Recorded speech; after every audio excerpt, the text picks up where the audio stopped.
Ciao, benvenuti su Mentitaro. Oggi vorrei presentarvi a fondo, diciamo carta per carta, uno dei mazzi di tarocchi più classici al mondo, il Rider-Waite-Smith. Ne ho già parlato in un paio di video precedenti, però mi sono resa conto che quando faccio i tarot tips mi rivolgo a un pubblico che già più o meno conosce il mazzo di tarocchi. Invece con questo voglio descriverlo carta per carta in modo da dare anche un'idea della struttura di un mazzo classico.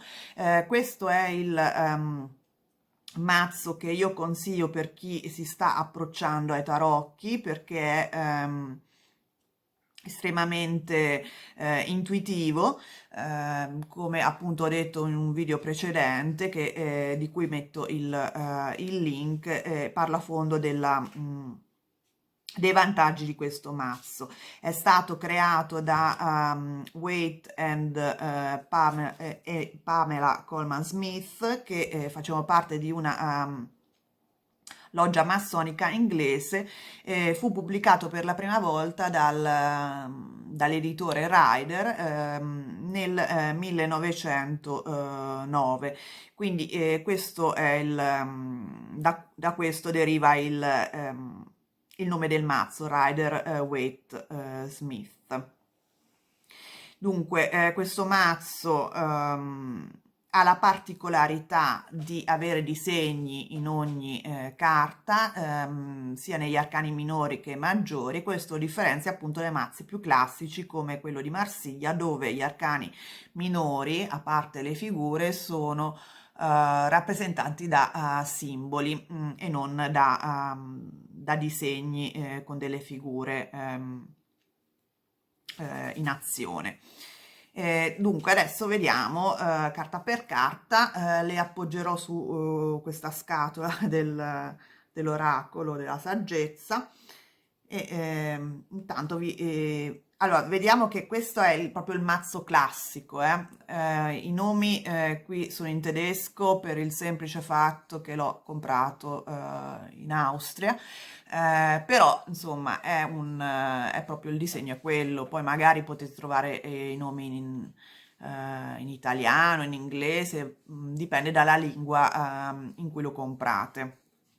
Questa è la carta numero 0 nel sistema Rider-Waite-Smith, nel senso che hanno messo lo 0 alla carta del matto, che è colui in questo sistema che inizia un percorso esoterico di tipo evolutivo all'interno della evoluzione segnata dagli arcani maggiori.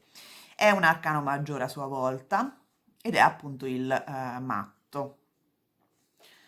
Poi abbiamo il mago, che è la carta numero 1, sempre arcano maggiore. Adesso vediamo tutti gli arcani maggiori.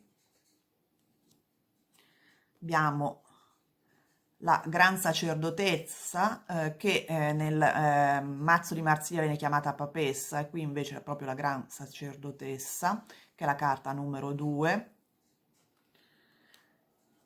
La 3, che è l'imperatrice. Vedete, sono segnati, potete riconoscerli perché hanno i numeri romani in cima. Poi abbiamo l'imperatore, quindi la controparte maschile dell'imperatrice. Poi abbiamo il Papa o Ierofante nella versione Rider-Waite-Smith, che è la controparte maschile della Gran Sacerdotessa e che è il numero 5. Poi la carta degli Amanti nella versione Rider-Waite-Smith, che è il numero 6. Il Carro, numero 7. La Forza, il numero 8, che appunto è il numero 8 in questo mazzo, mentre nella carta di Marsiglia è il numero 11. l'eremita, che è il numero 9, la ruota della fortuna, numero 10, la giustizia, che è il numero 11 e che appunto nel mazzo di Marzia avrebbe il numero 8, quindi sono state invertite le posizioni della forza e della carta della giustizia. Poi abbiamo il numero 12 che è l'appeso, il numero 13 che è la morte, 14 che è la temperanza, questo è il diavolo,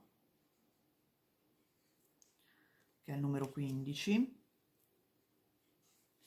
numero 16 è la torre,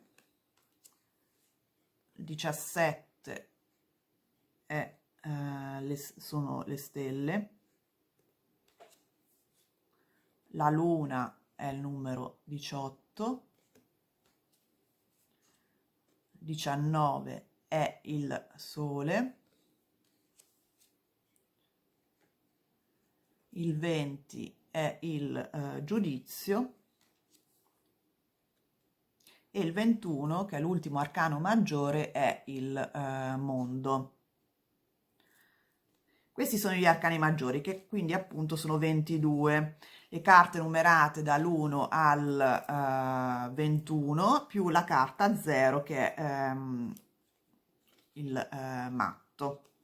Adesso vediamo le altre carte che sono dette arcani minori.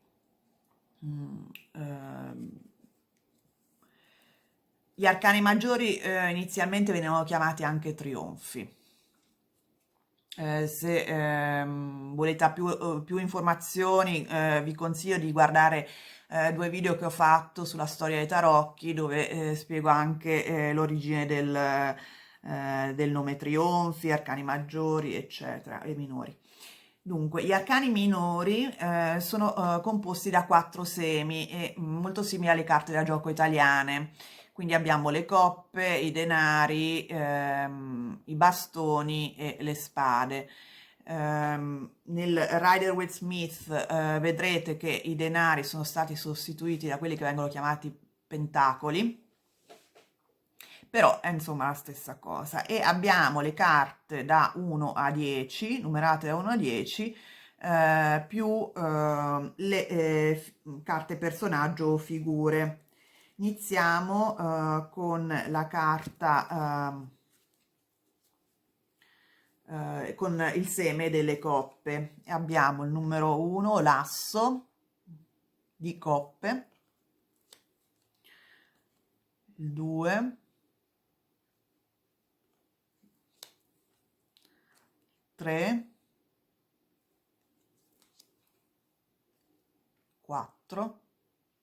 Vedete, sono tutte, questi sono disegni originali di Pamela Colman Smith, che era un'artista, membro di questa loggia massonica, che aveva veniva da un'esperienza di disegni per le coreografie teatrali, per cui i disegni che realizzò per questo mazzo hanno avuto un'impostazione ehm, molto plastica, quindi si notano delle scene di azione, non sono statiche, per questo sono molto espressive. Il 5 di coppe, il 6, il 7, l'8, 9,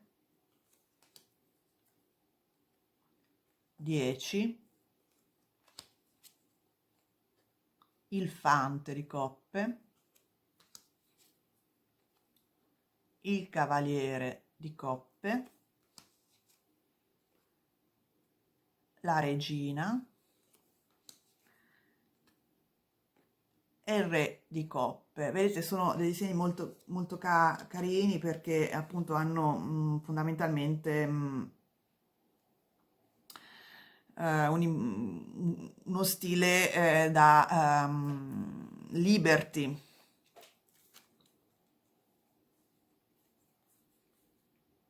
Adesso vediamo le spade.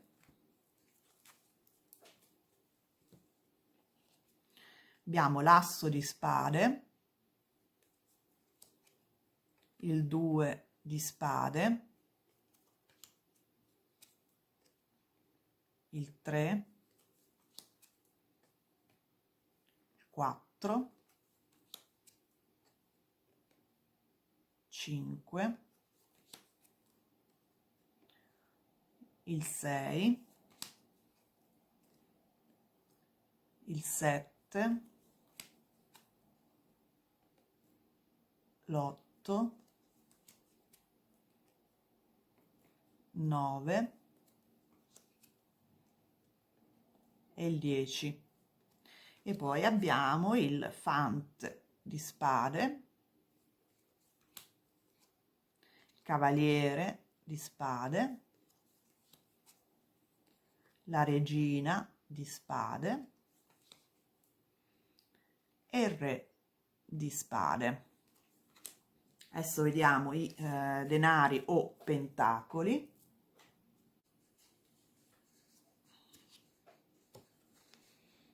Dunque, questo è l'asso. Vedete, c'è il pentacolo che è un pentagramma all'interno di un circolo, e che è un simbolo esoterico di fortuna, di manifestazione nel piano materiale. Per questo hanno scelto questo simbolo. Poi abbiamo il 2, il 3, 4, 5, il 6,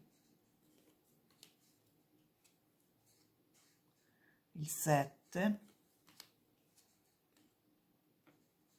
8, 9, 10, 11, scusate, il fante di pentacoli o denari, cavaliere, la regina e il re di denari o pentacoli. Queste sono carte piccole, perché io l'ho comprate così, però ci sono di varie taglie, insomma. Vi consiglio, in caso di prendere US Games come editore, perché di solito il livello delle carte che pubblica è molto molto buono. Dunque adesso vediamo l'ultimo seme, che è il bastoni. Questo abbiamo l'asso, il 2, il 3, 4, 5, 6, 7, 8, 9 e il 10. Poi abbiamo il paggio, cavaliere di bastoni, la regina di bastoni e l'ultima carta, che è il re di bastoni. Quindi, come vedete, ci sono 14 carte per seme, 10 numerate, poi 4 figure: il fante, il cavaliere, la regina e il re. sono tutte con dei disegni molto espressivi, con delle azioni, delle scene che stimolano l'intuizione. È veramente un classico, io consiglio vivamente perché è fatto molto bene, ci sono dei simboli esoterici un po' in tutte le carte che appunto stimolano l'interpretazione.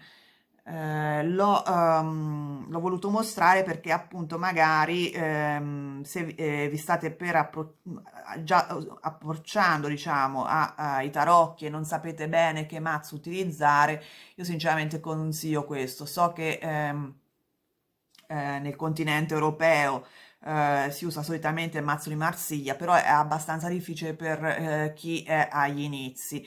Invece nel mondo anglosassone questo è